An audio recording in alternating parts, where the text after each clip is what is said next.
కర్నూలుకి ఒక కీలకమైనటువంటి పని జరుగుతుంది. కర్నూలు ఎయిర్పోర్టు ఏదైతే ఓరకల్ ఎయిర్పోర్ట్ ఉందో దీనికి సంబంధించినటువంటి సర్వీసుల విషయంలో కీలకమైనటువంటి నిర్ణయం తీసుకున్నారు. ఇండిగో ఎయిర్లైన్స్ బెంగళూరు నుండి కర్నూలుకి సర్వీస్ నడిపేది. అయితే ఇది అంతకుముందు జరిగింది. తర్వాత ప్రయాణికుల సంబంధించి అంటే అనివార్య కారణాలతో దీన్ని రద్దు చేశారు. అది కారణం ఏంటన్నది ఇంతకుముందు చెప్పలేదు. ఈ విషయం మీద శబరి ఇప్పుడు అక్కడ ఎంపీగా ఎన్నికైన తర్వాత అటు చంద్రబాబు గారి నోటీస్కి, మరోవైపు రామ్మోహన్ నాయుడు నోటీస్కి, కేంద్ర విమానయాన శాఖ మంత్రి నోటీస్కి తీసుకెళ్లడంతో ఈ సర్వీసును పునరుద్ధరించాలని నిర్ణయించారు.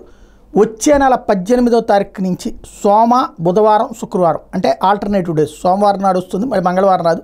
బుధవారం వస్తుంది, మళ్ళీ గురువారం రాదు. శుక్రవారాల్లో సర్వీస్ నడవబోతోంది. కర్నూలు నుంచి విజయవాడకు కూడా అక్టోబర్ ఆఖరి నుంచి సర్వీసు ఒకటి నడిచేందుకు ఏర్పాట్లు చేస్తున్నారు.